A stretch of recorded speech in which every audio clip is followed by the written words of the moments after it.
எப்பா பயந்து கலங்கி போன சூழ்நிலையில என்னப்பா பண்ணணும்? என்னப்பா இப்படி கேட்டுட்டீங்க? இயேசுவின் தாயாகிய மரியாளிடம் தேவதூதன் வந்து வாழ்த்துதலின் செய்தியையும் இயேசு உன்னிடத்தில் பிறப்பார் என்ற செய்தியும் சொன்ன பொழுது மரியாள் என்ன பண்ணிட்டாங்கன்னா ரொம்ப பயந்துட்டாங்க, கலங்கி போயிட்டாங்க. ஏன்னா ஒரு வாலிப பெண் இல்லையா, அதனால ரொம்ப பயந்துட்டாங்க.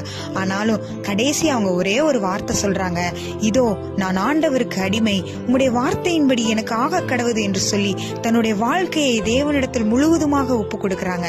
அப்ப இன்றைக்கும் நீங்களும் ஒரு வாலிப பெண்ணா இருக்கலாம், ஒருவேளை ஒரு வாலிப ஆணா இருக்கலாம், ஒருவேளை நீங்க எந்த வயதுல வேணாலும் எந்த சூழ்நிலையில வேணாலும் இருக்கலாம். நீங்க உங்க சூழ்நிலையினால பயந்து கலங்கி நின்று கொண்டிருக்கிறீர்களா? நீங்க பண்ண வேண்டியது ஒன்னே ஒண்ணுதாங்க, உங்க வாழ்க்கையை தேவனிடத்தில் முழுவதுமாய் அர்ப்பணிக்கணும்.